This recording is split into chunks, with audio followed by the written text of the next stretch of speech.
Universidad Iberoamericana presenta Cuarto Simposio: Innovación para el bien común y el desarrollo sostenible. Cátedra: Construir para el bien común y el desarrollo sostenible. Ingeniero Nicolás Mariscal Torroella.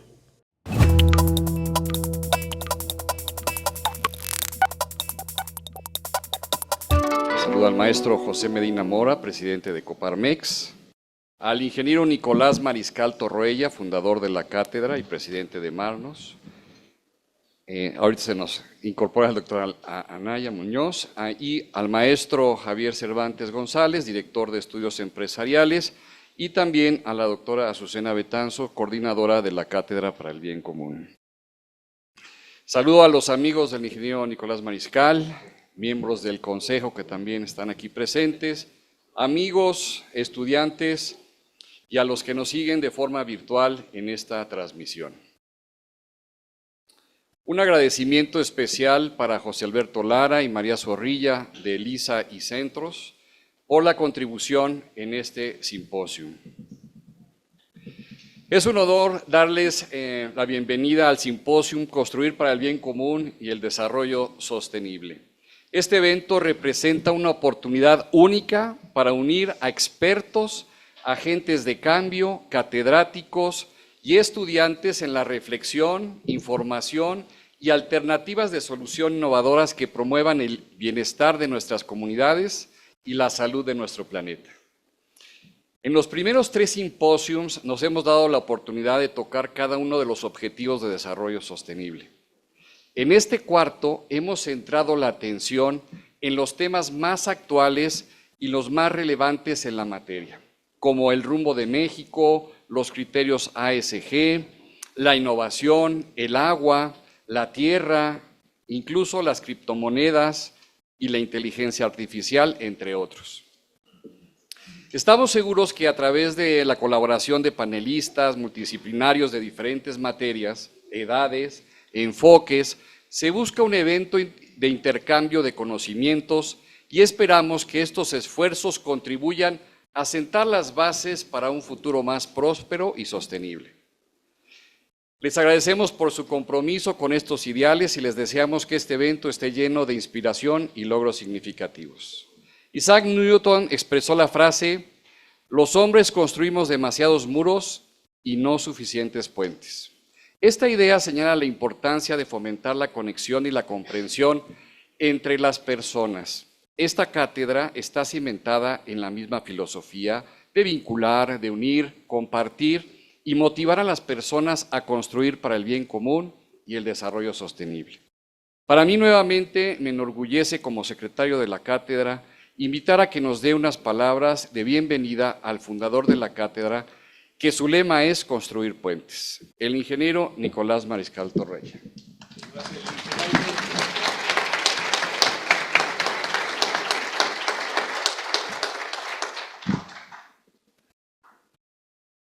Buenos días, tengan todos y todas ustedes. Gracias por acompañarnos a esta 4ª edición del Simposio Innovación para el Bien Común y el Desarrollo Sostenible. Saludo de manera especial a los ponentes magistrales de esta ceremonia de inauguración, a la doctora Graciela Teruel, muchas gracias, al director de la División de Estudios Sociales y al maestro Medina Mora, presidente de Coparmex, al doctor Alejandro Anaya, que en unos momentos estará aquí con nosotros, vicerrector académico de la Ibero. Les agradezco por abrir las puertas de esta casa de estudios y por el apoyo que nos brindan el maestro Javier Cervantes, director del Departamento de Estudios Empresariales, a la doctora Azucena Betanzos, también coordinadora de esta cátedra, al licenciado Walter Selle, director del clúster RC, al licenciado Tomás Sánchez de la Concha, presidente del Consejo Consultivo de Aliarse, y a mi equipo de trabajo, en especial a la maestra ingeniera Sandra de Garay. Gracias a todos ustedes. Sin más preámbulo, los invito a reflexionar según cifras del INEGI. México cuenta con 126 millones de habitantes, 7.2 millones de personas hablan lenguas indígenas, 2 de cada 3 indígenas son pobres. El promedio de escolaridad de nuestra población es primero de prepa. Casi 55% de las personas trabajan en la informalidad. Aquí está mi hermano que ha estado muy involucrado en ese tema. El Coneval publicó el año pasado que al año 2022, 56 millones de personas tenían un ingreso mensual por debajo de la línea de pobreza, es decir, por debajo de 4,200 pesos al mes para zonas urbanas y de 3,000 pesos mensuales para zonas rurales. Sin embargo, los invito a ver cuánto se necesita al mes para vivir dignamente: comida, techo, vestido, medicinas y educación. Muchas personas en ocasiones tienen que escoger entre comprar comida o medicinas. Esta es la realidad de 43% de la población en México. Imagínense aquí que esa fuera la realidad de 4 de cada 10 personas en este auditorio, pues ese es nuestro país. ¿A quién no se le antoja un México libre, seguro, limpio, próspero y en paz?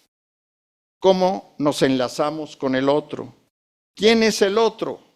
¿Por qué hablamos de que el otro, cuando lo buscamos, es el bien común? ¿Cómo podemos avanzar al paso que se necesita y con el impacto que se requiere? ¿Cómo podemos lograr una colaboración extrema para construir este México? ¿Qué tipo de soluciones estructurales y sistémicas podemos construir para salir adelante? Educación, empleo digno, salario digno y acceso a servicios de salud, entre otros. Muchas son las necesidades de la población y muy definidos los roles del sector público y del sector privado para satisfacer dichas necesidades. El sector público tiene el mandato de proveer seguridad y Estado de Derecho, promulgar leyes y hacerlas cumplir. También ofrece servicios de infraestructura, salud y educación. El sector privado, por su parte, está llamado a ofrecer productos y servicios que agreguen valor a los clientes y consumidores. Las empresas son creadoras de soluciones que atienden las necesidades del mercado y a través de su quehacer crean valor con todas las partes con las que se relacionan. La creación de empleos dignos es un ejemplo. Importa qué hacemos y cómo lo hacemos. La pregunta es, ¿destruimos un valor para crear otro? ¿O transformamos para mejorar todo aquello con lo que nuestra empresa se relaciona? Pensar en el bien común es pensar en poner a la persona en el centro de todo lo que hacemos. Es dejar atrás la idea de que debemos maximizar ganancias a costa de lo que sea. Es pensar en el desarrollo sostenible, en modelos con innovación constante que busquen la preservancia del medio ambiente y protejan los derechos humanos a la par que se crea riqueza. Una riqueza que, dicho sea de paso, se ha de distribuir con un sentido de justicia. Esto que acabo de describir crea sociedades prósperas y alimenta círculos virtuosos para que esos 56 millones de personas con ganancias por debajo de los 4,200 pesos al mes pasen a una situación más próspera, se requiere un cambio de mentalidad y una colaboración extrema. Vamos por ese sueño y desde la cátedra Construir para el Bien Común y el Desarrollo Sostenible ponemos nuestro granito de arena.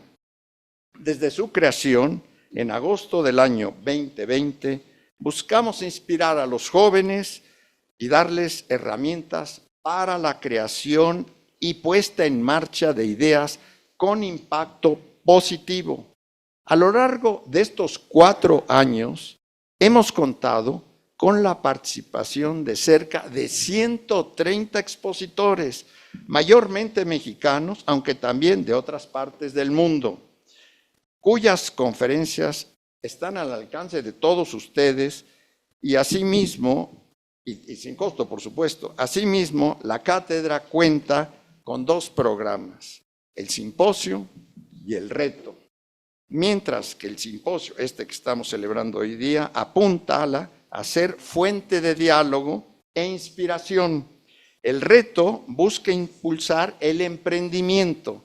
Para ello, junto con la Universidad Iberoamericana, hemos logrado alianzas con 2 organizaciones, líderes de emprendimiento. No sé si las conozcan, pero se las digo. Enactus es una organización global con presencia en 35 países y 400 universidades, dedicada a potenciar el talento de los jóvenes emprendedores. Y por otra parte, Junior Achievement es una organización sin fines de lucro que se dedica a brindar herramientas para los jóvenes con el fin de ayudarles a construir un futuro laboral sólido. Esta organización se encuentra en más de 100 países e impacta a más de 3 millones de jóvenes al año. Fue nominada para el Premio Nobel de la Paz. Yo creo, como lo dijo hace rato aquí Walter, en crear puentes para generar sinergias. Deseo que esta cátedra sea eso para ustedes y les agregue valor. Bueno, pues abrochémonos los cinturones y comencemos nuestro programa. Muchas gracias.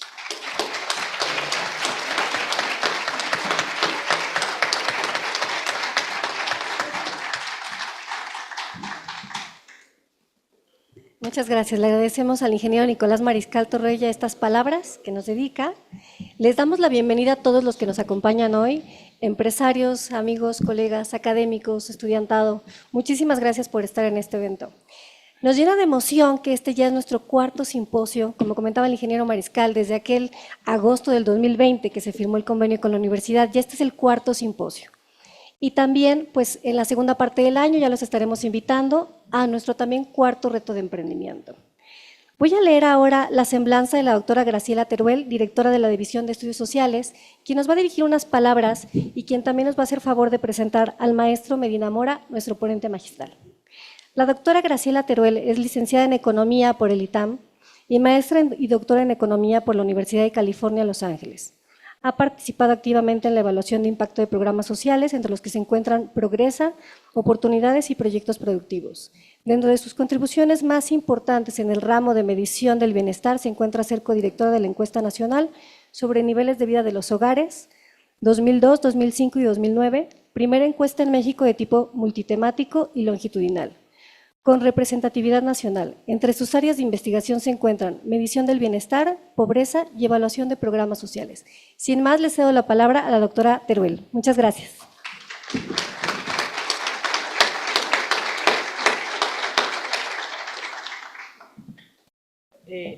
Muy buenos días a todos. Para mí es realmente un honor darles la bienvenida a su casa, la Universidad Iberoamericana.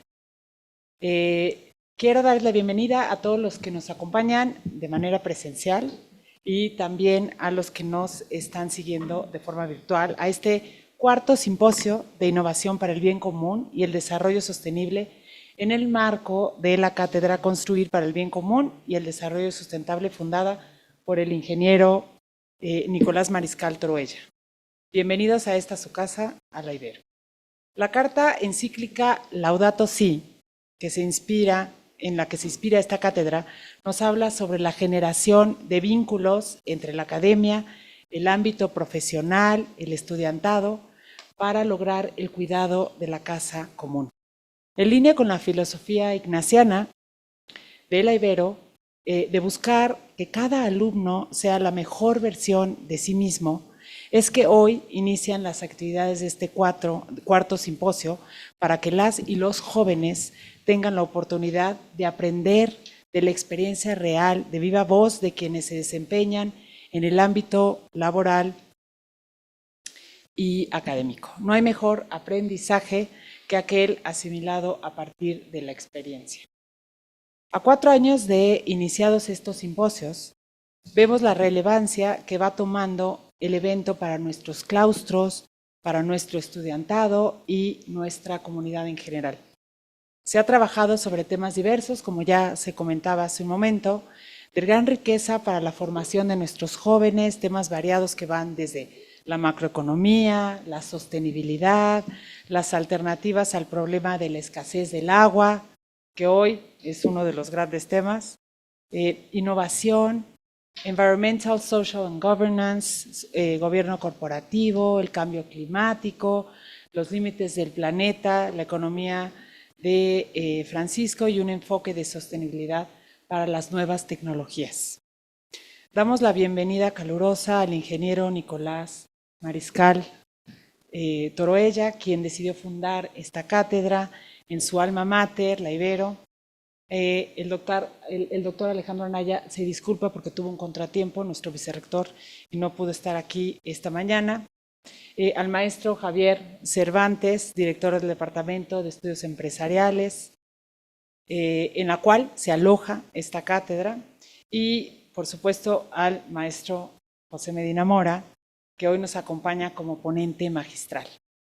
Asimismo, agradecemos de forma muy especial a todo el equipo de la Ibero y al equipo del ingeniero Mariscal, que año con año trabajan en la planeación de este evento, poniendo énfasis en la calidad del mismo, en la elección de grandes ponentes, impulsando las vinculaciones y obviamente llevando a cabo y poniendo al servicio este evento al alcance de muchos, los que están aquí y los que nos acompañan de forma virtual.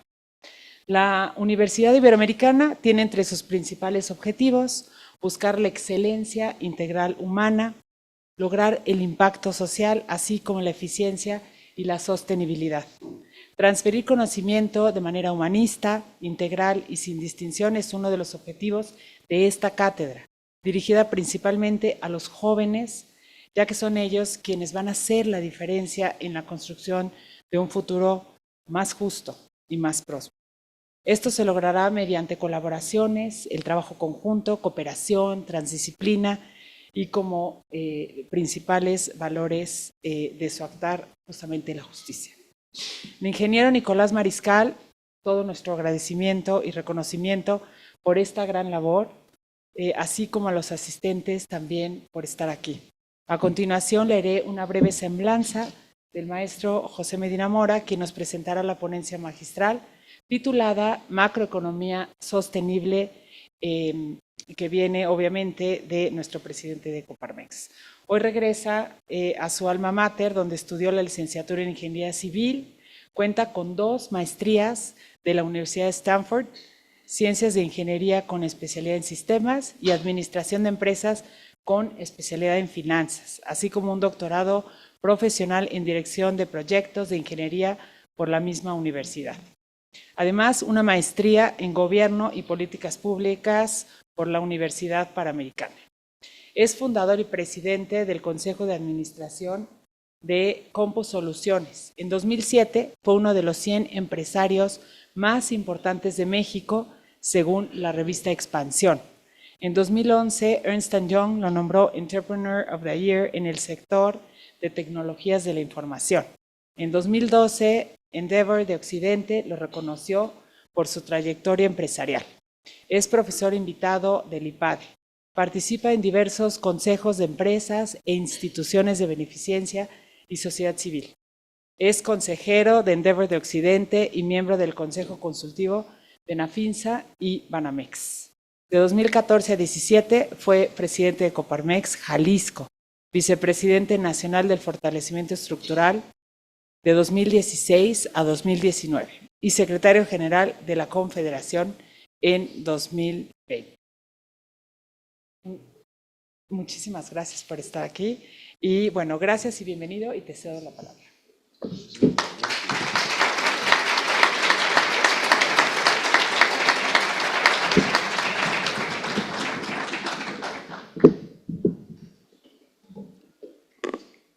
¿Qué tiene que ver la innovación con el bien común y con el desarrollo sostenible?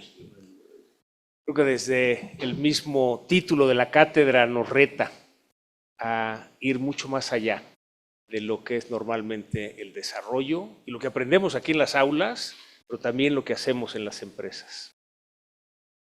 Lo que quiero compartir el día de hoy es una reflexión que hemos hecho en Coparmex de cómo debe ser ese modelo de desarrollo para el país. Como empresarios pensábamos que con que hubiera crecimiento económico se resolvía todo, porque cuando hay crecimiento económico quiere decir que ha habido inversión, cuando hay inversión se generan empleos y empleos bien remunerados logra que se distribuya la riqueza. Pero cuando vemos los datos duros, nos platicaba ahorita el ingeniero Mariscal, 126 millones de habitantes. Pero lo que nos llama la atención es que de esos 126, 47 millones de mexicanos viven en condición de pobreza. Y 9 de esos 47 millones viven en pobreza extrema. Quiere decir que no tienen para comer todos los días. A pesar de que sí hemos tenido crecimiento económico, entonces esa realidad nos llevó a pensar que hace falta algo en el modelo de país. Un modelo de país en donde hemos tenido crecimiento, pero lo que vemos es que hay pocas personas cada vez más ricos y muchas personas cada vez más pobres. Esto no es un desarrollo sostenible, como nos reta la cátedra. ¿Qué tenemos que hacer diferente para que ese desarrollo como país sea para todos? Entonces le pedimos a un grupo de consejeros de Coparmex que estudiara modelos exitosos de países como la economía social de mercado alemán, como el capitalismo social, la economía de libre mercado con responsabilidad social, el capitalismo consciente y muchos otros.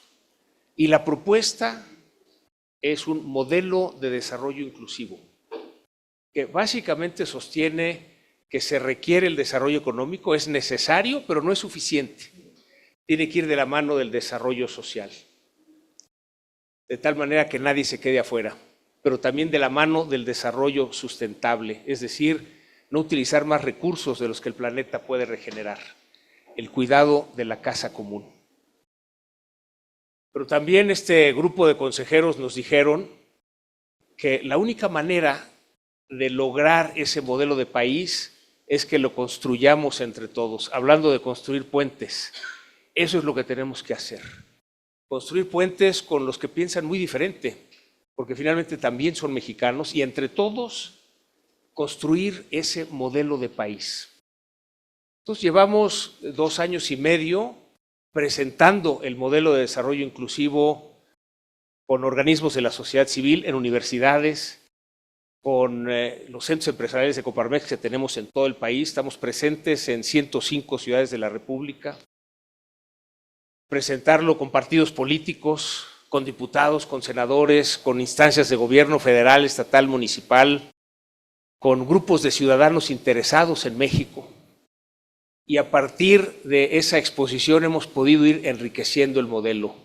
Fue muy claro el mandato que nos dieron este grupo de consejeros de que este es solo la primera piedra y la tenemos que construir. Y me parece que el reto que plantea la cátedra de lograr ese bien común, pero al mismo tiempo un desarrollo sostenible, nos da para proponer en esta perspectiva qué es lo que sí podemos hacer.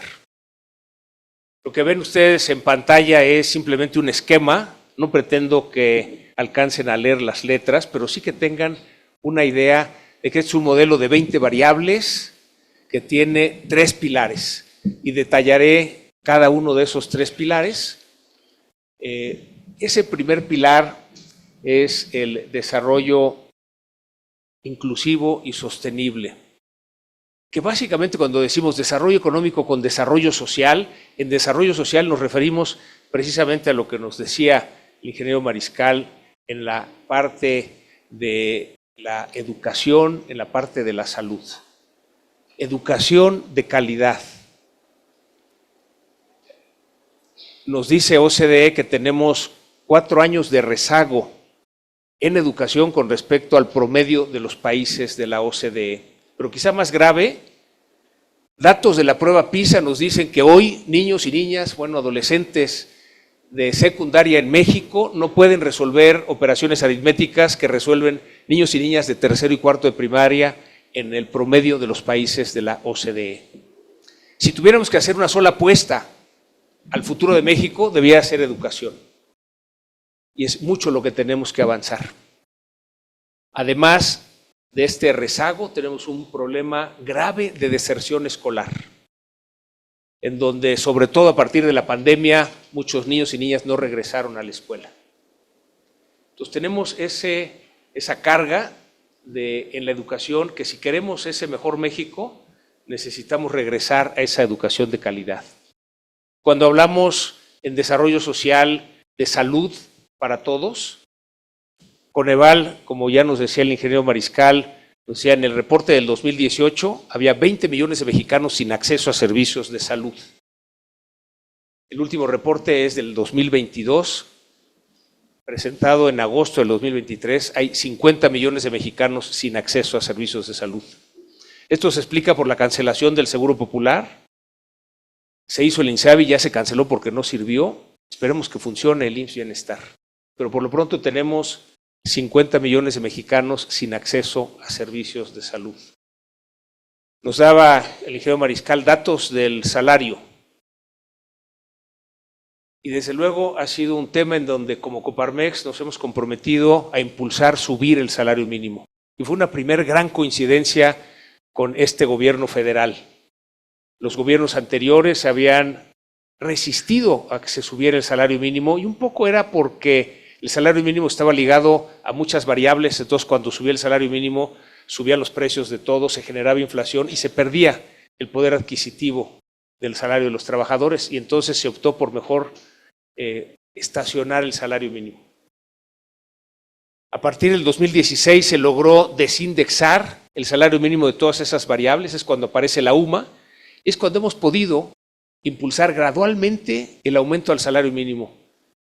En algún foro me preguntaban, ¿por qué no subir de golpe todo lo que se quedó rezagado el salario mínimo? Hay 2 variables que tenemos que cuidar en las propuestas de subir el salario mínimo. La primera es la inflación. Y hemos podido lograr subir en todo este sexenio 110% el salario mínimo sin que esto genere inflación.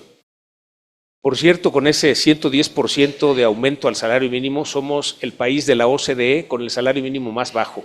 O sea, todavía lejos de donde debemos estar como un país como es México, un país tan rico en muchos aspectos, en donde tenemos que lograr esa distribución de la riqueza. Logramos cubrir una meta que era la línea del bienestar individual, es decir, que un salario mínimo alcanzara para que una persona tuviera acceso a la canasta alimentaria y no alimentaria. Eso ya se logró en todo el país. El siguiente objetivo es llegar a la línea del bienestar familiar. Esto es algo que nos dice el INEGI, en promedio una familia son 4 personas, 2 trabajan. El que 2 salarios mínimos alcancen para que los 4 integrantes de esa familia tengan acceso a la canasta alimentaria y no alimentaria. Es algo que pensamos lograr para el 2026. Pero el otro factor que tenemos que cuidar cuando proponemos los aumentos al salario mínimo es la informalidad. 53% de la economía está en la informalidad. Nos dice el INEGI que de las empresas, las unidades económicas, 95% son microempresas de 1 a 10 colaboradores. Ahí están muchos de los emprendedores. Pequeñas empresas son otro 4%, entre 11 y 50 colaboradores. Ahí tenemos el 99% de las unidades económicas del país. Si subimos demasiado rápido el salario mínimo, lo que sucede con la micro y pequeña empresa es que algunas tienen que cerrar porque no pueden absorber el aumento de costos o de plano se pasan a la informalidad. Por eso es una variable que tenemos que cuidar. En el desarrollo social, que haya educación de calidad, salud para todos, un salario digno, nos decía el ingeniero Mariscal. Por el otro lado, cuando decimos desarrollo económico con desarrollo social y desarrollo sustentable, tenemos que cambiar la mentalidad de los procesos productivos en donde tradicionalmente hacemos el diseño de un producto, lo producimos masivamente, lo consumimos masivamente y lo desechamos masivamente. Y tenemos que cambiar esa mentalidad de entrar en la economía circular, en donde desde el diseño, la producción, el consumo esté contemplado, cómo reciclar, cómo usar. Desde luego en el desarrollo sostenible, sustentable, que tiene que ver con el medio ambiente, con el cuidado del medio ambiente, se requiere una adecuada gestión del agua. Bueno, aquí en esta ciudad, en la delegación Benito Juárez, pues ahora sabemos que hay agua contaminada, pero a raíz de eso hay 20 estados en el país que tienen agua contaminada. Hace poco un amigo me decía que su hija vive en Islandia. Y en Islandia tú abres una llave y es potable en todos lados. Y vino su hija con una amiga de Islandia y estaba sorprendida de que aquí manejáramos botellas. Al menos ya en algunos lugares no son botellas desechables, ¿no? Pero finalmente tenemos que llevar la botella para tener el agua potable. ¿Qué hemos hecho con la naturaleza para tener el agua contaminada? Yo recuerdo de niño abríamos la llave y era agua potable en esta ciudad. Pero también la adecuada gestión de la energía. El mundo va hacia las energías limpias. Como país no estamos yendo hacia las energías limpias. Tenemos una ubicación de privilegio, más o menos unas 4 veces más asoleamiento del que tiene Alemania, 5 veces más el tamaño de Alemania, y Alemania produce 20 veces más energía solar que México. O sea, tenemos los recursos para hacerlo y no lo estamos haciendo. Lo mismo con la generación de energía eólica. Entonces, bueno, ese es el primer pilar. Un país en donde tengamos, sí, desarrollo económico, pero que nadie se quede afuera. Y para eso se requiere educación de calidad, salud para todos, salarios dignos, vivienda digna, pero también el uso adecuado de los recursos naturales, el reciclaje, la gestión adecuada del agua y el impulso hacia las energías limpias. Y me paso al segundo pilar. El segundo pilar es un Estado democrático y de derecho. Y hay varios componentes. Es un modelo de país en donde hay Estado de Derecho. Esto quiere decir que se respeten las leyes, desde la Constitución hasta la última ley, y desde el presidente de la República hasta el último ciudadano. Muchas veces hemos dicho que no necesitamos más leyes, lo que necesitamos es que se respeten las leyes que tenemos. Es interesante en el diálogo que tenemos con empresas extranjeras que quieren venir a invertir a México. Una de las dudas que tienen es si invierten en México, si la ley los protege. ¿Qué les contestarían ustedes? Bueno, yo les tengo que decir la verdad, decir, eventualmente la ley sí nos protege, ¿no?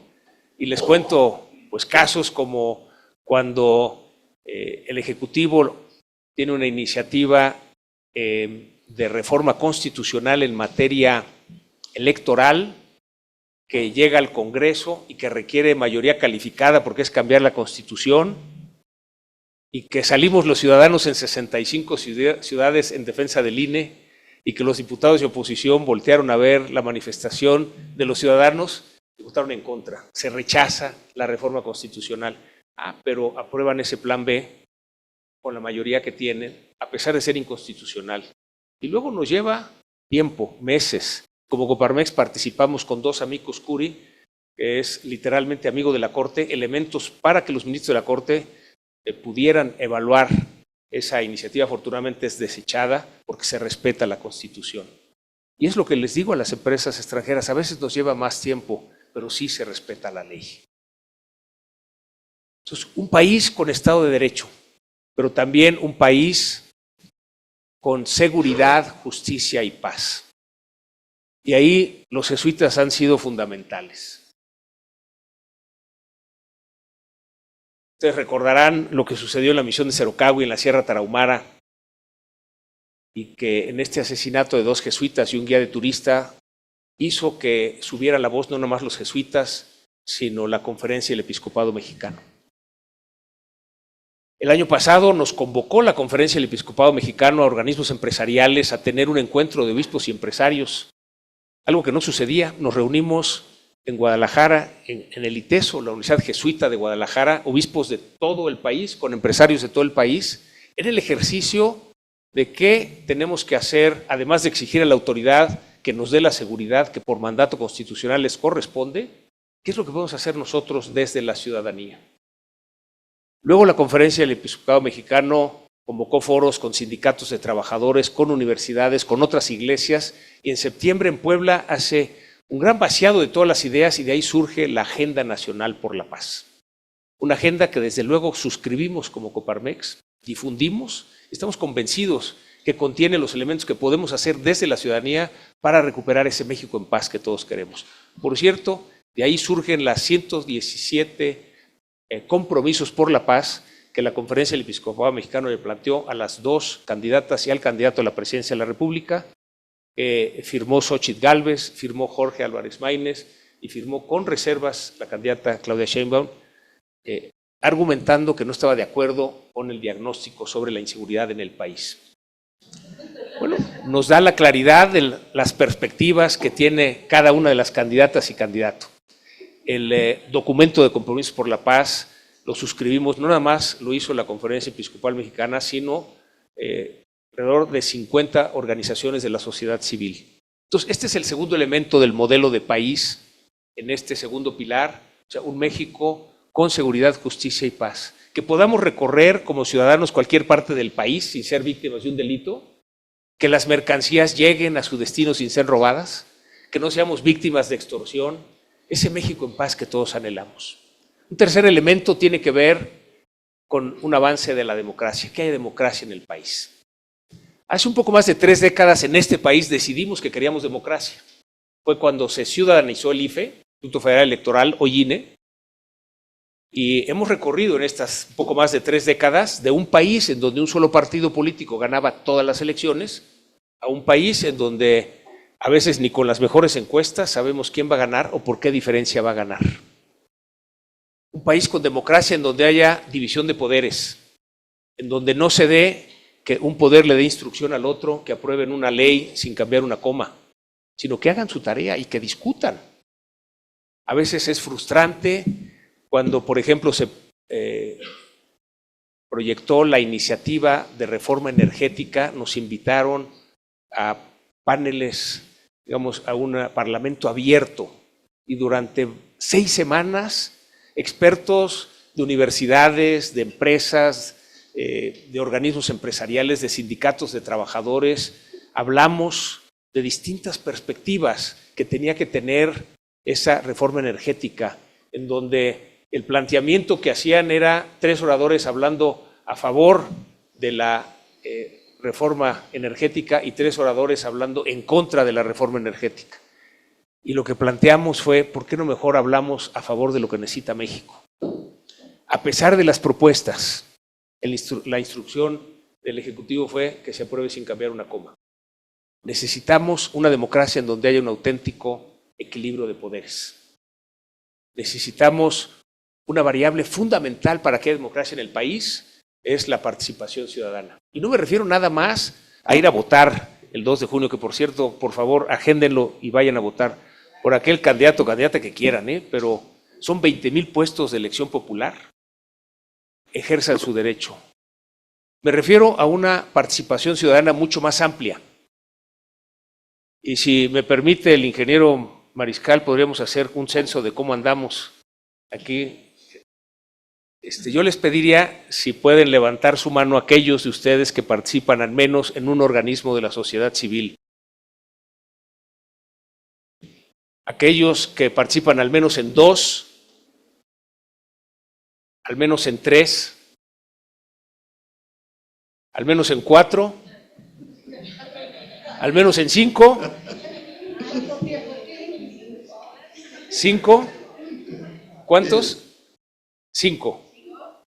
5. Felicidades. Claro, un aplauso. En las democracias avanzadas, los ciudadanos participan entre 5 y 7 organizaciones de la sociedad civil. ¿Saben cuál es el promedio en México? Menos de 1. Me ha tocado estar en universidades y preguntarle a los jóvenes, a ver, levanten la mano los que participan al menos en un organismo de la sociedad civil, y nadie levanta la mano. Si queremos ese mejor México, tenemos que participar. Y luego me preguntan, bueno, ¿en qué podemos participar? Bueno, aquí jóvenes en la sociedad de alumnos, pero también pueden participar en la agrupación de colonos donde viven, pueden participar como voluntarios o en los consejos de instituciones de beneficencia, que literalmente hay miles, pueden participar en grupos en sus parroquias, pueden participar en organismos de la sociedad civil especializados en educación, en la lucha contra la corrupción, en la seguridad. También hay miles de organismos, o sea, posibilidades de participación hay, pero sí se requiere dar ese paso. Si lo damos como país y participamos mucho más, la participación el día de la elección será una consecuencia. Por lo pronto nos hemos fijado una meta: si queremos que avance la democracia, tenemos que participar un 70% de los ciudadanos. En nuestro país es voluntario votar, hay países que es obligatorio, Aquí es un derecho ciudadano y la invitación es ejerzamos el derecho. Y no se trata de que votemos hasta que haya un candidato perfecto. Estuve ayer en Culiacán dialogando con jóvenes, que es el sector de grupo de edad más abstencionista, jóvenes de 19 a 39 años. Es interesante que a los 18 sí les interesa sacar su INE, Claro que es para que los dejen entrar al antro. Estrenan su INE a los 18 y luego dejan de participar. De los 19 a los 39 es el segmento de población que menos participa. Ayer, con ese grupo de jóvenes que dialogaba, les preguntaba, bueno, les decía, ustedes son del segmento que no vota, pero díganme por qué no votan. Y bueno, las respuestas que me dijeron, me dicen, no nos convence ningún candidato, no hay una conciencia de un mejor país, todos los partidos son lo mismo, las marcas de los partidos están devaluadas, es muy alto el costo del voto, ¿qué diferencia va a ser mi voto? ¿O qué beneficio me trae para mí votar? Es que hay un hartazgo, hay una decepción, y así puedo seguir. Y sí, digamos, no somos un país perfecto, estamos construyendo el puente de la democracia, usando, me parece, esta analogía extraordinaria del ingeniero Mariscal. Eso es lo que tenemos que construir en México. Vivimos una polarización en donde lo que tenemos que hacer es respetar lo que el otro piensa y construir esos puentes de comunicación. Entonces ya hablamos en este segundo pilar de un país con Estado de Derecho, de un país con seguridad, justicia y paz, de un país con democracia, pero también un país con ética e integridad. Ahí lo que pedimos es un triple compromiso a cada persona, a cada empresa, a cada organización, cada universidad, cada institución, no participar en actos de corrupción, no permitir que haya corrupción y denunciarla cuando la vemos. Los países que han logrado pasar de estar entre los que hay más corrupción a estar en los que hay menos corrupción, les ha llevado décadas. Esto no es una tarea sencilla. No basta con un decreto, no basta con una campaña publicitaria o un plan anual, ni siquiera sexenal. Son décadas. Si queremos realmente tener ese mejor México, un México libre de corrupción, tenemos que ser estrictos en la disciplina de implementar ese modelo. Y el compromiso personal que nos lleve a cambiar, y el argumento es que los demás lo hacen, no es válido. ¿Cómo empezamos con la corrupción? Bueno, pues aquí en la universidad, a lo mejor copiando, yo no estudié, pero le copio al que sí estudió, que al rato se convierte en comprar el examen. ¿Cómo se va dando la corrupción? Pues metiéndonos en la fila, ¿no? Pues voy viendo a ver si hay alguien conocido y me hago pato y me meto a la fila, ¿no? Sin respetar los que llevan tiempo en la fila. Por cierto, vi un video en Japón, están haciendo una fila cuando llega una mujer embarazada y el que está al frente de la fila le deja su lugar. Pero dejarle su lugar no es nada más pase enfrente de mí, sino que toma mi lugar y yo me voy atrás de la fila. ¿Qué es lo que hace el segundo de la fila? Se solidariza y se va atrás del primero y así el tercero, el cuarto y todos los de la fila. Cada uno se dio su lugar. Japón es un país de alto capital de confianza. Eso es lo que tenemos que construir en nuestro México. Y eso se va a lograr en la medida de que aceptemos que hay otras personas que piensan diferente y que tenemos que respetar cómo piensan y tenemos que escucharlas y construir juntos, construir esos puentes en donde uno va a poner las piedras y otro el cemento y otro la mano de obra y entre todos vamos a construir ese modelo de mejor México. Pero también tiene que ser un país en donde se respeten las libertades, así como la libertad de expresión, la libertad de emprender, que cualquier persona pueda emprender un negocio con el producto que quiera, el servicio que quiera, en el lugar que quiera y el modelo de negocio que quiera, siempre y cuando respete la ley y no sea el gobierno el que diga aquí sí puedes y acá no, como le sucedió a Constellation Brands en Mexicali después de invertir $900 millones en una planta de cerveza. Y en una consulta, cumplía con todos los requisitos de la ley, una consulta en donde solo participó el 5% del padrón, le dicen, pues sabes que siempre, aunque tienes los permisos, siempre no puedes construir aquí la planta. Tenemos que lograr esa libertad de emprender, pero también la libertad de educar y la libertad de elegir. Tenemos que lograr que sea un país en que se respeten los derechos humanos. El poner a la persona al centro, ese valor que nos lleva a tomar las mejores decisiones. En las universidades debe ser el alumno al centro, en las empresas el colaborador al centro, para los gobiernos el ciudadano al centro. Y esa responsabilidad social orientada a la persona, que es el gran legado de don Lorenzo Serviche, y que promovemos desde Coparmex y USEM, reconociendo a los jóvenes emprendedores que no nada más son exitosos en su negocio de emprender, sino que lo siguen con esta filosofía. Y bueno, aquí está presente José Ignacio Mariscal, gran promotor de este reconocimiento, en donde se queda ese legado y se va de alguna manera multiplicando. Bueno, ese es el segundo pilar y paso rápidamente al tercer pilar del modelo de desarrollo inclusivo. Y ese tercer pilar es una concepción de la empresa un poco diferente, a lo mejor al que se ve o al que se cree que existe. Es una concepción de la empresa en donde estamos convencidos de que las empresas no son nada más de los accionistas. Las empresas son de los colaboradores porque sin colaboradores no hay empresa. Las empresas son de los clientes porque sin clientes no hay empresa. Las empresas son de los proveedores. Las empresas son del gobierno por los impuestos que pagamos. Las empresas son de la comunidad y claro, también son de los accionistas, pero en esa parte. Y lo que planteamos en el modelo de desarrollo inclusivo es una visión de la empresa diferente. Tenemos que romper un paradigma en donde hemos tenido, no nada más en nuestro país, pero muy común en Latinoamérica, empresas pobres y empresarios ricos. Y tenemos que lograr tener empresas ricas, es decir, que reinviertan las utilidades que generan y que tengamos empresarios dignos, es decir, que puedan vivir con lo que la empresa les puede pagar, pero atendiendo a todos los grupos de interés. Desde luego, en esta concepción, en este tercer pilar, la empresa es fundamental, el emprendimiento y la innovación, y que es algo que las universidades tienen que fomentar. México necesita emprendedores. Y México necesita apostarle a la innovación. Es como lograremos realmente la ventaja competitiva. Y eso empieza desde luego en las aulas, pero también a raíz de que el gobierno cierra los apoyos del INADEM hacia los emprendedores. Como Coparmex tomamos esa responsabilidad y le decimos a los emprendedores, acérquense a Coparmex, tenemos programas de apoyo a los emprendedores, hacemos una Feria Internacional de Innovación y Emprendimiento en septiembre, será aquí en Expo Santa Fe, cerca de donde están ustedes, en donde hay conferencias, hay networking, juntamos a las micro y pequeñas empresas y emprendedores con medianas y grandes empresas para que se conecten y se conviertan en proveedores de esas medianas y grandes empresas. En fin, una gran cantidad de servicios para lograr que se dé el emprendimiento en México. Hay en México talento. Lo que tenemos que lograr es que haya esas oportunidades.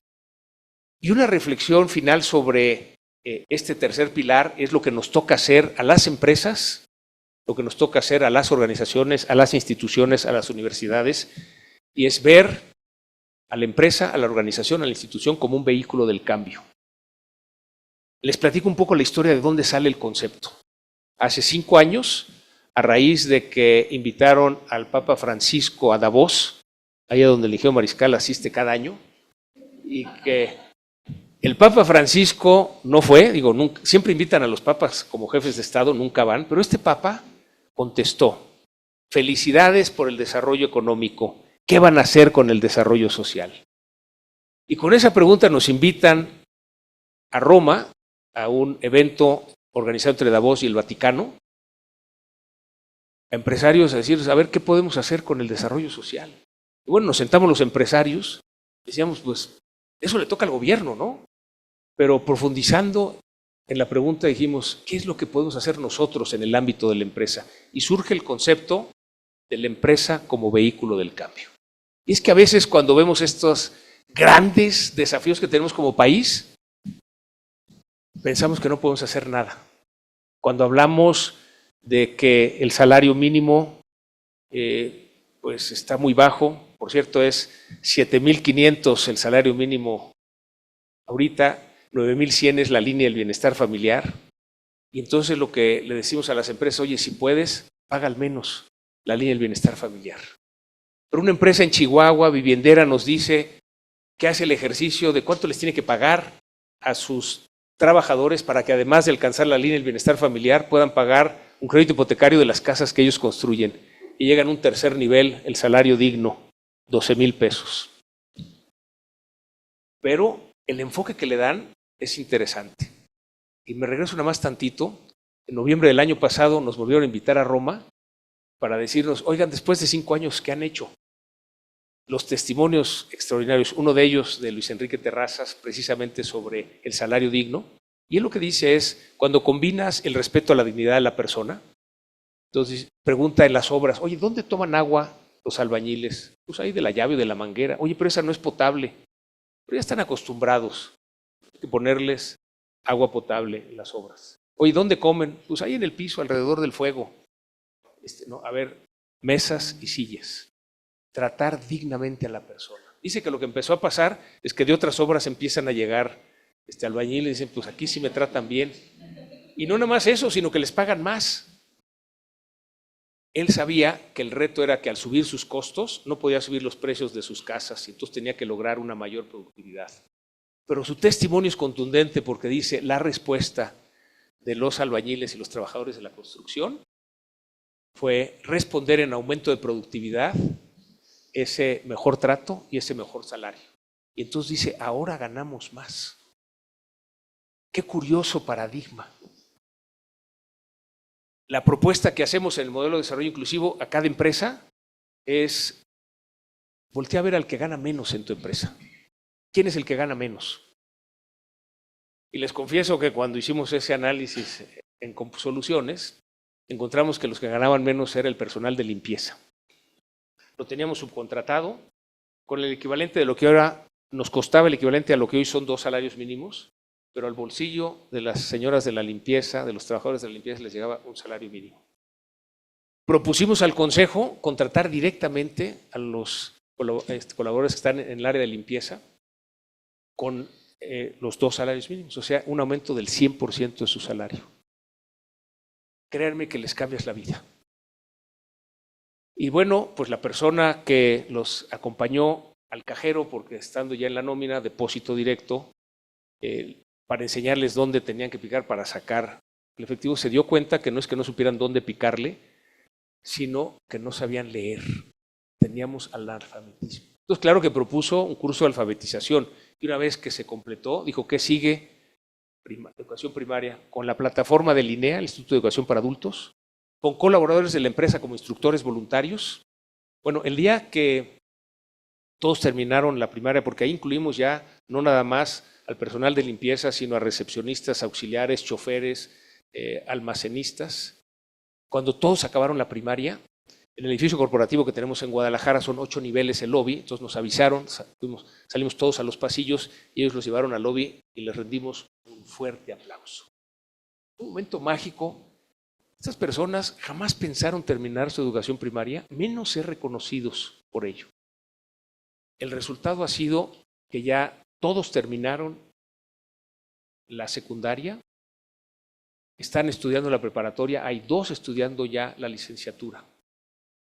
Porque en la parte educativa, lo que nos dice Coneval es que los trabajadores de nuestras empresas que dejaron la educación formal para incorporarse a la vida laboral, les va a llevar 3 generaciones volver a tener educación formal.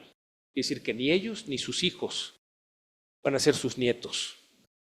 Si seguimos pensando que eso le toca al gobierno, pues sí, pasarán 3 generaciones. Pero si las empresas, las instituciones, las organizaciones tomamos el compromiso de hacerlo nada más con nuestros colaboradores, con nuestros trabajadores, lo resolvemos en una generación.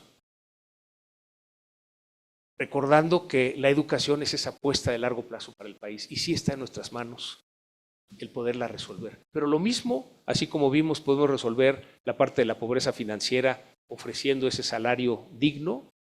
Bueno, un banco muy grande con una B y luego otra B y luego otra B, hizo un análisis interesante. ¿Cuánto le costaba de su costo total de nómina que los que ganaban abajo de ese tercer nivel lo subieran a ese tercer nivel? Y encontraron que la diferencia se pierde en el redondeo y entonces automáticamente subieron a los que ganaban abajo de ese tercer nivel. Y esa es la invitación que hacemos a las empresas y a las organizaciones. No se trata de un aumento parejo a todos, voltear a ver a los que menos ganan. Ahí es donde tenemos que hacer la diferencia. Por eso nos hemos enfocado en subir el salario mínimo y con eso lograr esa prosperidad para todos. Pero también podemos contribuir en la salud y ahí nos rompimos la cabeza. ¿Cómo podemos lograr, como empresa, como organización, ayudar en esta pobreza de salud con las cifras que comentamos hace rato? Pues resulta que esta idea nos la proporcionó en una de las ponencias sobre el modelo de desarrollo inclusivo el doctor Francisco Moreno. Paco Moreno se hizo muy famoso en la pandemia, extraordinario ser humano, excelente doctor, y nos dijo es que hay 3 enfermedades que han rebasado el sistema de salud en México y todos conocemos. ¿Cuáles son? La obesidad, ¿cuál otra? Diabetes, hipertensión, exactamente. Y además, y el cáncer es un derivado, pero esas 3 son escalerita. Si logramos que haya menos obesidad, habrá menos hipertensión. Si logramos que haya menos hipertensión, habrá menos diabetes. Y claro, si logramos que haya menos diabetes, habrá menos problemas renales y menos cáncer. Y nos dice Paco Moreno, son 3 mediciones muy sencillas. Es el peso, la presión y el azúcar en la sangre. Entonces, la propuesta que hacemos a las empresas y organizaciones es tomarle a todos los colaboradores esas 3 mediciones y ponerles una meta de salud. Y el que la cumpla, darles un bono de salud. Lo que nos han reportado las empresas que lo han implementado es que ha bajado el ausentismo y ha subido la productividad. Entonces, cuando vemos estos grandes desafíos que hay en el país y vemos lo que podemos hacer cada empresa, cada organización, cada institución, estamos convencidos en Coparmex que sí lo podemos resolver, sí podemos lograr ese mejor México. Para concluir, les comento que este modelo de desarrollo inclusivo, hace más o menos año y medio nos buscó el organismo empresarial de Perú, la Sociedad Nacional de Industrias, cuando vieron que iba a ganar Pedro Castillo. Dice, ¿cómo se dialoga con un gobierno de izquierda?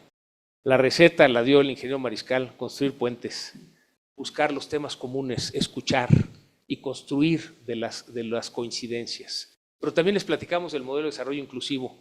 Entonces nos pidieron que viéramos este modelo de desarrollo inclusivo no como un modelo de país para México, sino para Latinoamérica. Y después se sumó la ANDI de Colombia, la CPC de Chile y la CC de Costa Rica, y seguimos trabajando en intercambiar mejores prácticas. Pero ya que hablaban de que los otros 3 simposios han abordado los objetivos de desarrollo sostenible, en enero de este año me invitaron a la ONU al Economic and Social Council en el foro del objetivo número 1, la disminución de la pobreza, porque después de mucha discusión llegaron a la conclusión de que la mejor política para disminución de pobreza es la generación de empleo, y el sector empresarial no participaba en la discusión. Entonces invitan a la Organización Internacional de Empleadores a participar. Su presidente, Roberto Suárez, de España, me pide que vaya yo en representación de la Organización Internacional de Empleadores a presentar el modelo de desarrollo inclusivo. Fue muy interesante el ver cómo pues ya no es nada más algo que pueda aplicarse en México o Latinoamérica, sino en muchos otros países. Fue realmente muy revelador. En estos 2 años y medio, al estar compartiendo esta metodología, les cuento nada más 3 anécdotas, hay muchas. Una primera anécdota, cuando me tocó presentárselo a los diputados y diputadas de Morena. Habíamos acordado 2 horas de diálogo, llevábamos 3 horas y iban a cerrar el auditorio y seguíamos dialogando.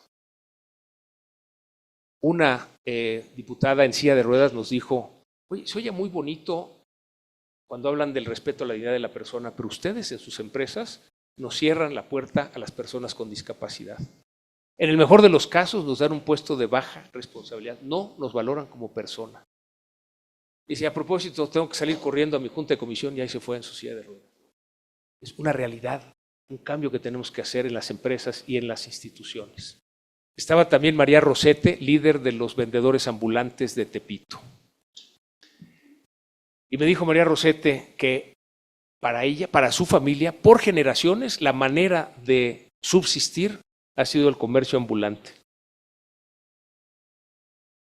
Dice, y ustedes, empresarios, nos señalan como delincuentes porque no pagamos impuestos.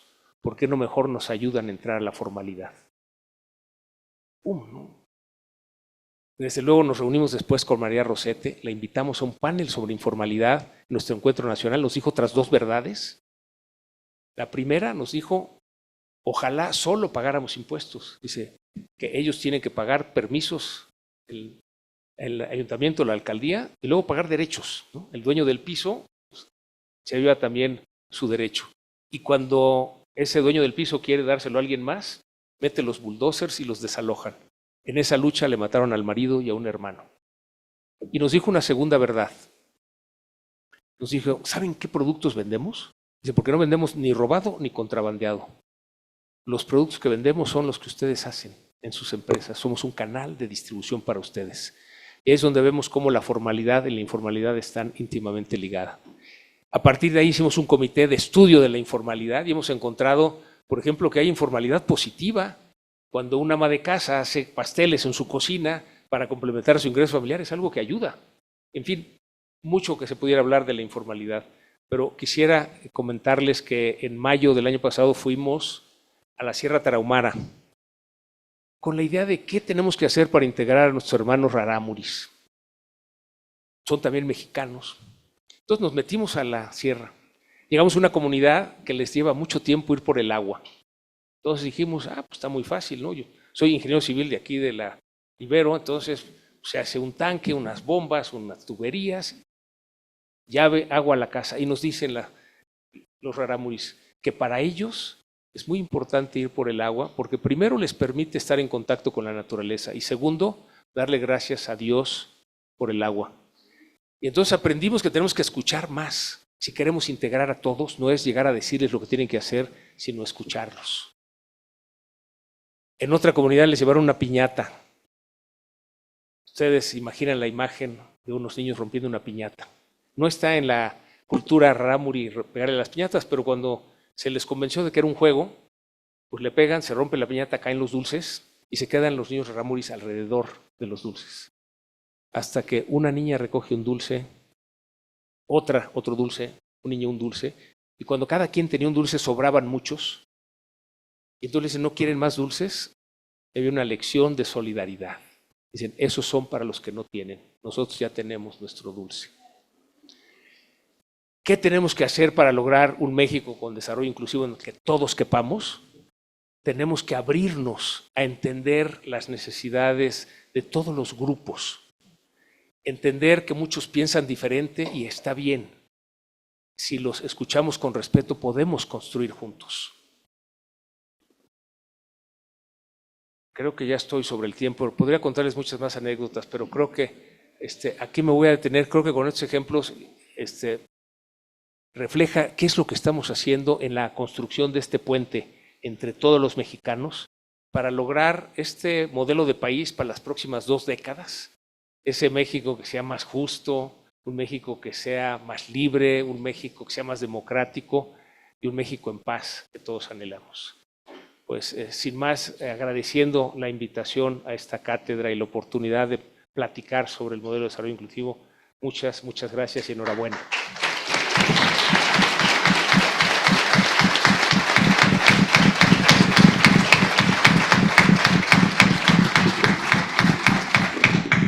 Muchas gracias. Vamos a abrir a preguntas por tiempo, si tenemos 2 o 3 preguntas, y si pueden alzar su mano para identificarlos.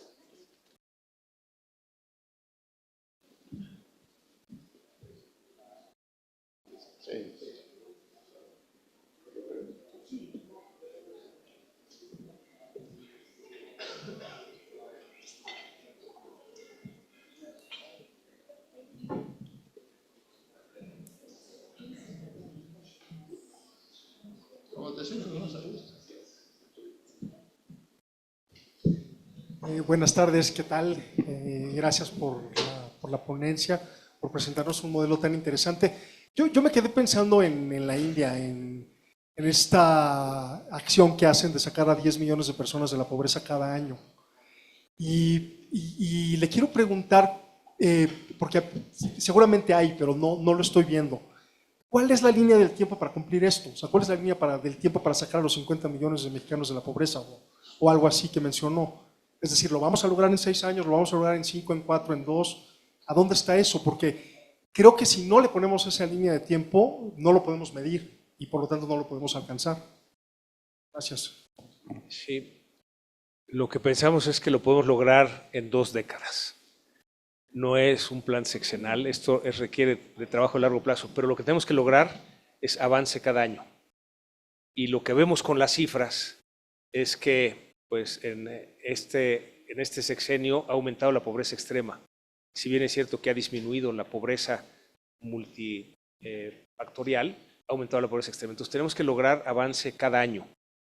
Y tenemos que corregir muchas cosas. Por ejemplo, los programas sociales. Primero, son necesarios. Hay esta disyuntiva de das el pescado o enseñas a pescar. Cuando tienes hambre no puedes aprender a pescar. Pues tienes que dar el pescado y enseñar a pescar. Nos parece que los programas sociales debieran tener un objetivo diferente. En lugar de solo dar el dinero, ese debe ser un instrumento y el objetivo debiera ser sacar a las familias, a las personas de la condición de pobreza. En ese sentido, Banco de Alimentos nos enseña una metodología que puede servir para este propósito, porque la misión de bancos de alimentos es que ya no haya hambre, ¿verdad? O sea, que las familias que están en condición de pobreza alimentaria salgan de esa condición. Y entonces ha cumplido su misión el Banco de Alimentos. Así debiera ser cada uno de los programas sociales. Pero sí son 2 décadas el tiempo que requiere, pero necesitamos acciones cada día. Y ese es, digamos, el compromiso que estamos haciendo, ¿no? Y la invitación que hacemos a todos. Gracias.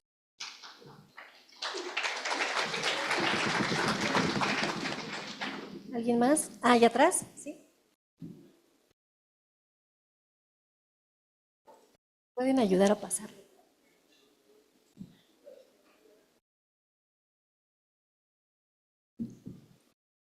Hola, muchas gracias por la conferencia y tenía una pregunta, ¿qué recomendarías a nosotros los jóvenes para poder empezar a innovar y ser responsablemente sociales?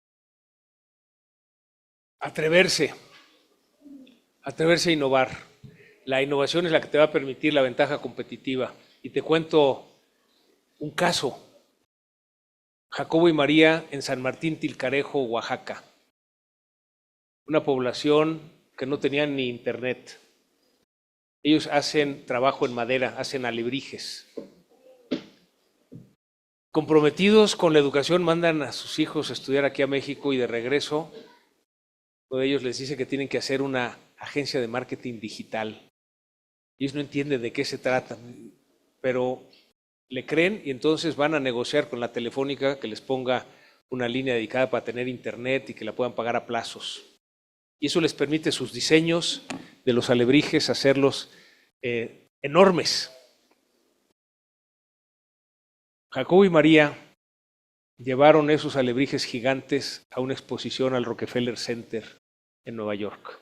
Los armaron en San Martín Tilcarejo, Oaxaca, y se los llevaron hasta Nueva York. Dice que lo difícil fue que entraran a Manhattan, ¿no?, en la madrugada.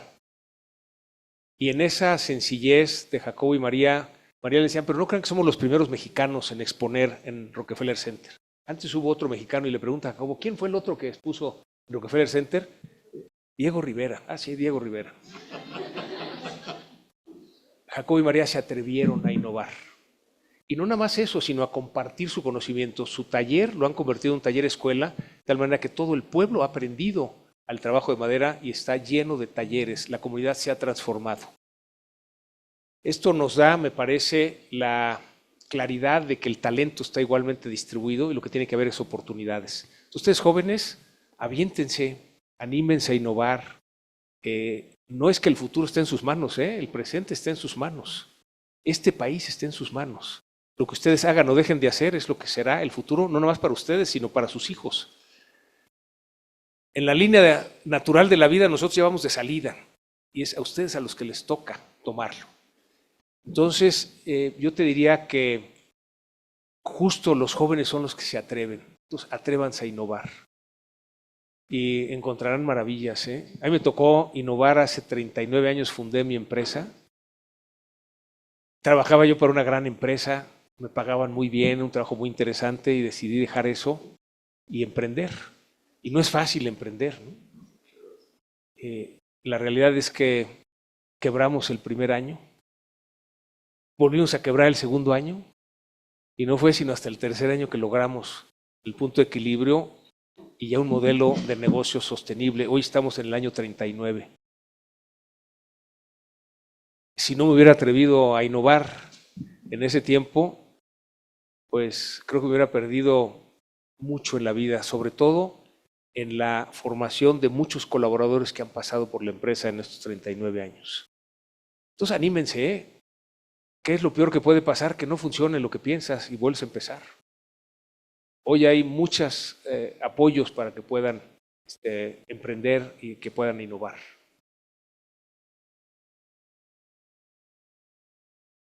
Creo que voy yo. Discúlpenme. Maestro Medina Mora, felicidades por esa exposición tan maravillosa que nos ha dado. No obstante, tengo que hablar de una realidad muy triste y muy oculta. Siendo la Confederación Patronal de la República Mexicana, no va a ser algo nuevo lo que voy a decir, pero es algo vivo, es algo que existe. Hay en México un gobierno oculto, está ya presente en muchos estados. El narco y sus negocios extra, como la extorsión, el robo de mercancías, el cobro de piso, el secuestro, que asola a los empresarios desde hace muchos años, no estoy diciendo últimamente, desde hace muchos años, y a la población en general. Eso es un verdadero cáncer en nuestro país. ¿Cómo pueden los empresarios luchar contra esa realidad? ¿Y qué nos enseña la actuación previa que se llevó a cabo en Colombia? Esa es mi pregunta y es una pregunta con una contestación que si la tiene alguien, se me van a romper las manos de aplaudir. Muchas gracias. Me toca en la Presidencia Nacional de Coparmex visitar 2 a 3 ciudades por semana. Yo les pregunto a los consejeros de los centros empresariales de Coparmex, a los socios, a los jóvenes, a los ciudadanos, organismos de la sociedad civil con quien también interactuamos, ¿qué les preocupa? Cada ciudad, cada estado, cada región tiene sus propias preocupaciones. El factor común es esta creciente inseguridad. Hemos visto modalidades de estas organizaciones que trabajan al margen de la ley. Es un fenómeno que empezamos a detectar hace alrededor de 15 años. En Acapulco fue la primera plaza en donde nos decían los empresarios que había ese pago de derecho de piso. La postura es muy clara ante las autoridades. Digamos, la Constitución le da al Estado 3 mandatos para su uso exclusivo: el uso de la fuerza, el poner leyes y el cobrar impuestos. Pero cuando los gobiernos dan un paso atrás, permiten que estas organizaciones que trabajan al margen de la ley hagan uso de la fuerza con lujo de violencia, impongan su ley y cobren sus impuestos, que es el derecho de piso. Lo que hemos visto es que hay nuevas modalidades. Hay regiones en donde intermedian los materiales de construcción y eso hace que en esa región las obras cuesten un 20% adicional. Otras regiones intermedian las llantas. En Guerrero, el pollo. En Michoacán, el aguacate. En Colima, el limón. En Nayarit, Sinaloa, Sonora, la cerveza, el tabaco. En fin, han ido cambiando sus maneras de operar. Las posturas que hemos tenido institucionalmente como Coparmex es, con la información oficial, los datos duros, hacer propuestas de cambio de estrategia. Este gobierno ha rechazado todas las propuestas que hemos hecho. Quisimos matizar diciendo, bueno, no hay que cambiar la estrategia, hay que ajustarla, aunque no van a ajustar nada. En este modelo de país, si queremos seguridad, justicia y paz, tenemos que hacer muchos cambios. En esta Agenda Nacional por la Paz, en donde colaboramos con los jesuitas, con la Conferencia Episcopal Mexicana y con 50 organismos de la sociedad civil, bueno, hay propuestas muy concretas, porque encontramos también ejemplos de ciudades, estados y regiones en donde hay seguridad. Destaca Yucatán, Aguascalientes, Coahuila. Bueno, y cuando yo le pregunté al gobernador de Yucatán cómo le hace, pues empezó por tener una policía bien pagada, en donde además fue el primer estado que firmó con el Infonavit para que tuvieran crédito hipotecario sus policías. Les da becas a sus hijos, hasta la universidad sea pública o privada. Entonces el policía se puede dedicar a hacer su trabajo. Esas prácticas se han ido llevando también a otras ciudades. En San Pedro Garza García, Nuevo León, además de adoptar esa práctica, pagar bien créditos hipotecarios y becas para los hijos, le han invertido a la Academia de Policía. El día que yo lo fui a visitar, había gente de la ONU visitando la Academia de Policía, extraordinaria, de primer mundo. Nos decían que ni siquiera en Estados Unidos hay ese avance.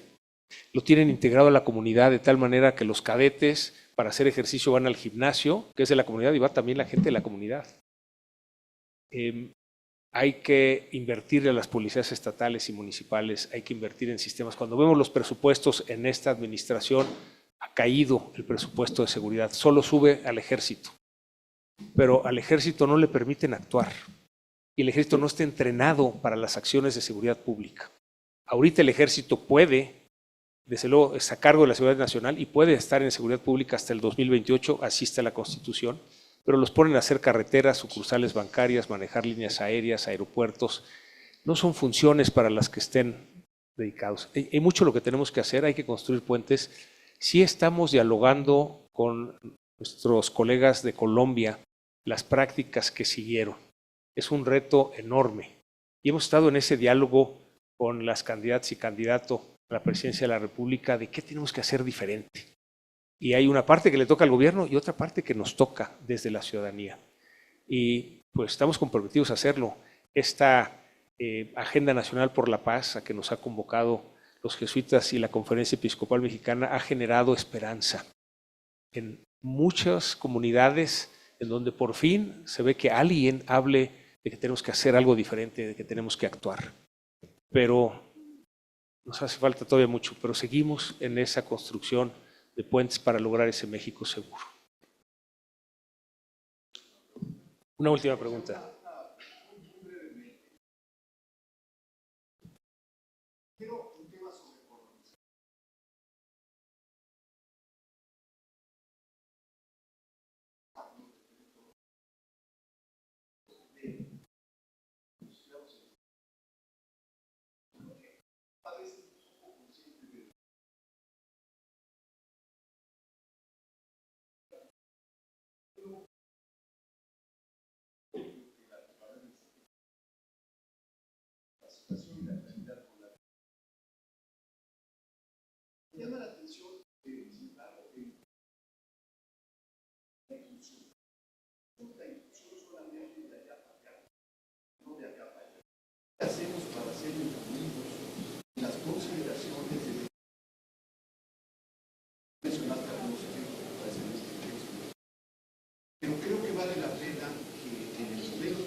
Mientras sigamos considerando que la prueba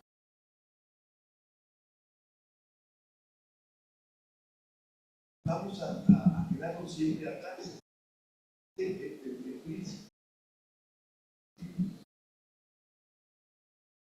Juega en el primer lugar esa prueba PISA hasta que se dio cuenta de que no era. Yo creo que hay muchas posibilidades, muchas cuestiones que pueden trascender mucho en su nivel de matemáticas. Maya, trabajo desde hace algunos años en el mundo maya, en las comunidades mayas, son extraordinarios matemáticos, extraordinarios astrónomos, y los llevan en la sangre y es un linaje. Y mientras sigamos nosotros considerando que la astronomía que se estudia es la astronomía que se decide en el Centro de Astronomía de la UNAM o de otras instituciones, pues no vamos a trabajar y a formar a las gentes desde sus lógicas y paradigmas propios.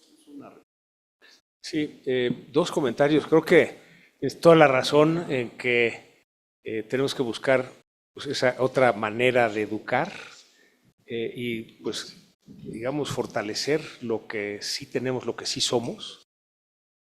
Si hay alguna otra prueba, alguna otra manera de compararnos, la usamos simplemente como para tener ese parámetro, ¿no? No es que sea esa el objetivo, sino simplemente saber cómo estamos. Creo que en la educación en México íbamos muy bien en los niveles de primaria, pero de repente ya en la educación superior perdemos esa formación. Yo por lo menos así es como la viví, de haber estudiado México en quinto de primaria, me fui de intercambio y me ponían unas operaciones y pues para mí era muy fácil resolverlas y me pusieron así como en el cuadro de honor, ¿no? Era increíble que un niño de quinto de primaria resolviera eso. A mí me parecía lo más normal. Pero cuando llegué a la maestría, yo había dado clases aquí en la Ibero de probabilidad y estadística, de inferencia estadística, y llego a tomar una clase de estadística y digamos, eran 11 semanas, en las primeras 3 echaron probabilidad estadística, en las siguientes 3 inferencia estadística y luego había que profundizar. Dije, caramba, así nos hemos quedado rezagados, pero necesitamos algún comparativo. Y nada más digamos, cuando hablas de esta inclusión de los dos lados, cuando le presentamos a Claudia Sheinbaum este modelo, Claudia Sheinbaum nos dijo dos cosas. Primero, que le sorprendía que los empresarios habláramos de desarrollo social y no nada más de crecimiento del Producto Interno Bruto. Pero lo segundo es muy interesante porque permite precisamente esa inclusión. Dice, encuentro más coincidencias que diferencias. Y hemos tenido en su equipo gente especializada en energía, en educación, en salud, en seguridad, en las comisiones nacionales de Coparmex, para profundizar las propuestas. Entonces, lo que necesitamos es diálogo, escucharnos y construir a partir de ahí. Sí, muchas gracias. Y abierto a cualquier otra manera de podernos comparar para mejorar. Bueno.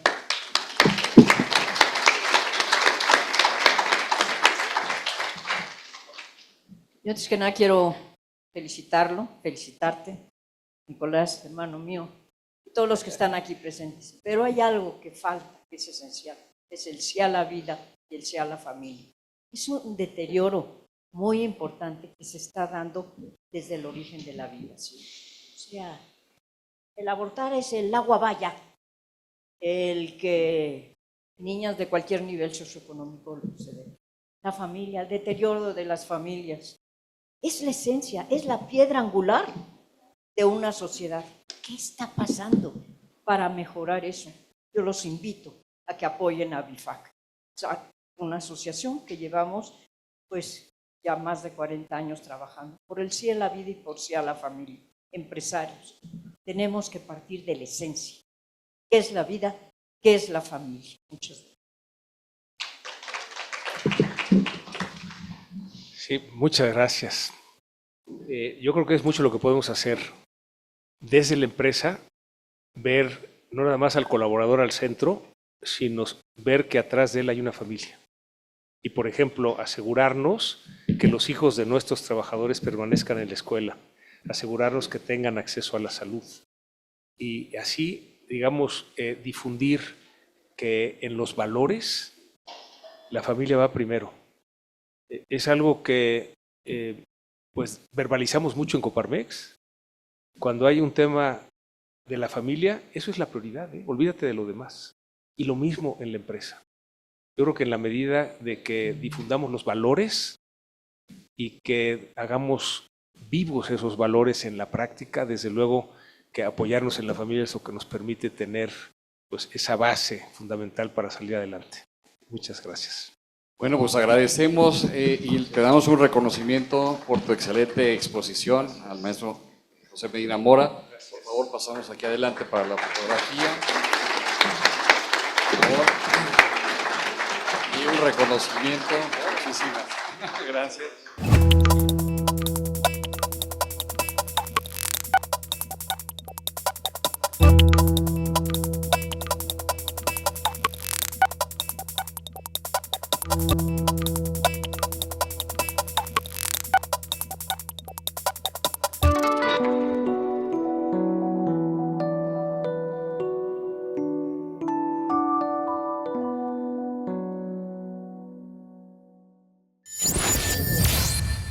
Universidad Iberoamericana presentó Cuarto Simposio, Innovación para el Bien Común y el Desarrollo Sostenible.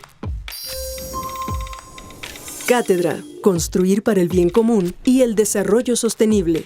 Ingeniero Nicolás Mariscal Torroella.